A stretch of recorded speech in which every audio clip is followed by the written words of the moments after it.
Bonjour les amis, j'espère que tout le monde va bien. Donc aujourd'hui, j'ai déjà commencé par vendre 145 iShares MSCI India. C'est un tracker, donc nous l'avons vendu à 6,753 €. Pour ce faire, afin de rebalancer un petit peu notre portefeuille. Et donc sur un compte PEA, j'ai acheté 50 Thales qui ont été exécutés à 133,80 €.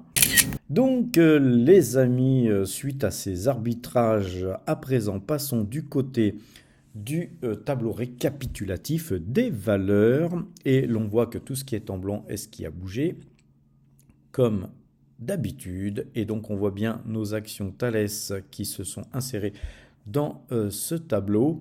On voit que les espèces ont bougé aussi, puisque nous avons vendu aussi des trackers sur l'Inde, avec un tout petit bénéfice. C'était vraiment un très très petit bénéfice, mais encore une fois, on ne meurt jamais d'un petit bénéfice. D'une part, et puis d'autre part, j'en avais un petit peu assez de traîner ces trackers qui avaient pas mal baissé au moment où je les avais achetés. Donc on remonte sur nos cours, on est dans la monnaie, on gagne un petit peu d'argent, on prend, on sort de ça et voilà. Et on se repositionne sur Thales, une valeur que nous avions déjà il y a quelques temps en portefeuille. Et donc notre portefeuille aujourd'hui s'adjuge 84 692 € depuis le début de l'année. Et en pourcentage, nous gagnons 11,33%. Alors les amis, pensez à faire un pouce, pensez à vous abonner, pensez à partager. Ça fera un petit peu de référencement pour notre chaîne PowerTrade, afin que plus de monde nous rejoigne. Alors les amis, à présent regardons un petit peu les indices afin de voir comment se comporte l'ensemble des marchés que nous suivons habituellement. Alors premièrement, commençons par le Brent.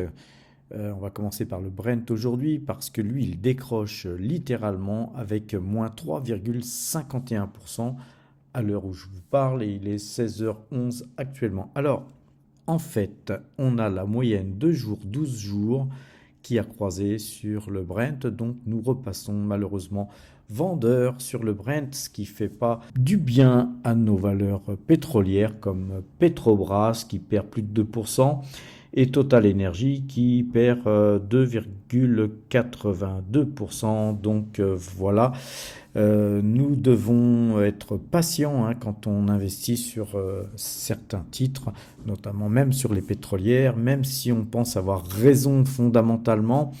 Évidemment, parfois la conjoncture est tout autre et il transparaît dans les graphiques que nous avons eu tort certainement de peut-être nous positionner aussi fortement sur les pétrolières. Ceci dit, nous devons toujours garder à l'esprit qu'il faut garder son sang-froid, son calme, et que surtout, en général, la patience paye. Surtout que sur les titres sur lesquels nous sommes investis versent de gras dividendes. Donc moi personnellement, je ne suis pas inquiet du tout de la situation. Bien au contraire, nous avons encore du cash. Si effectivement ces valeurs baissaient, eh bien nous ne ferions qu'une seule chose, c'est continuer à acheter ces titres à bon compte. Alors les amis, n'oubliez pas que dans tout investissement, il y a des périodes de baisse et des périodes de hausse, et que c'est au son du canon qu'il faut acheter et au son du clairon qu'il faut vendre. Alors nous, on essaye bien sûr de se focaliser non pas sur les actifs mais sur les dividendes pour éviter tout stress. C'est-à-dire qu'on a des dividendes qui tombent tous les trimestres, tous les mois, chaque année, on a des dividendes qui tombent.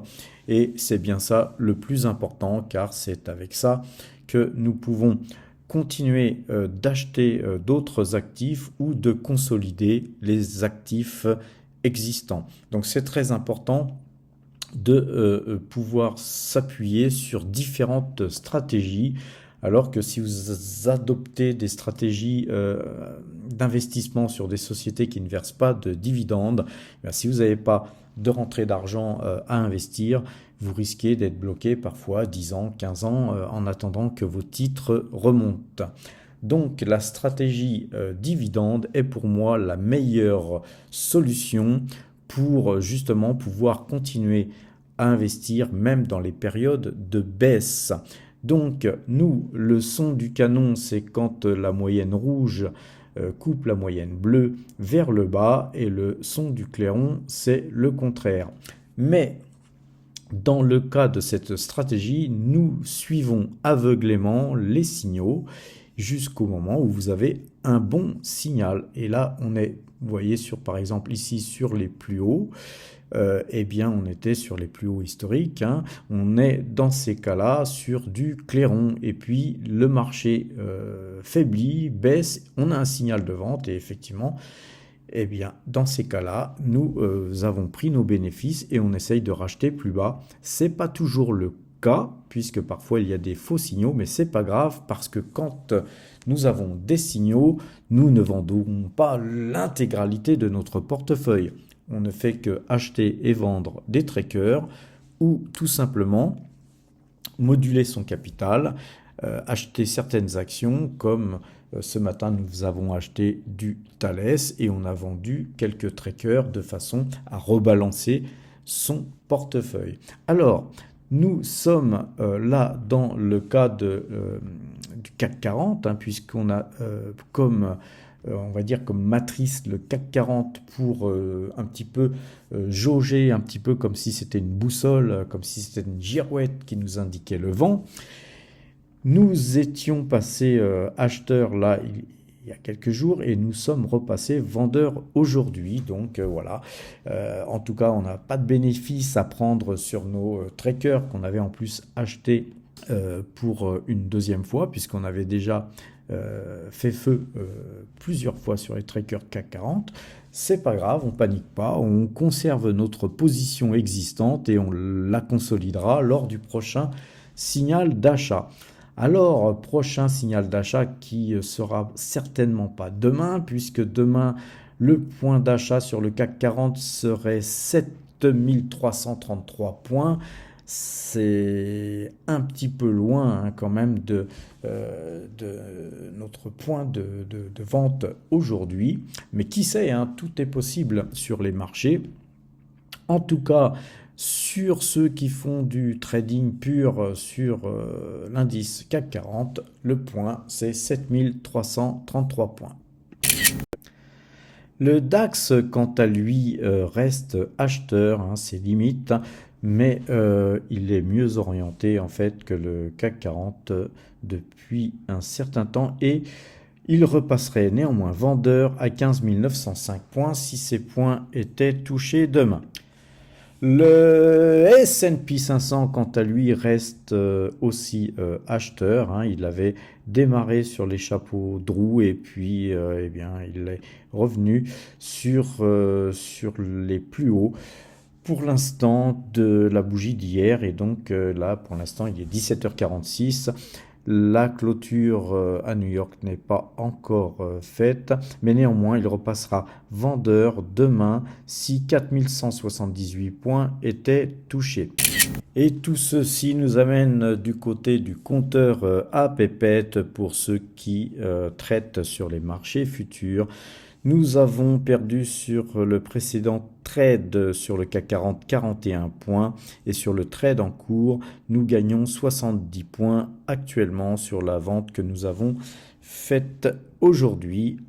Pour ce faire, nous avons aujourd'hui 2136 points de gagnés depuis le 1er juin 2022, avec 33 trades gagnants pour 34 trades perdants. Le DAX, quant à lui, nous avait fait gagner 145 points sur le trade précédent. Actuellement, il est toujours acheteur, mais avec 92 points de perte. Il nous fait gagner 1932 points depuis le 24-10-2022. Et pour ce faire, nous avons traité 18 fois gagnant pour 20 fois perdant.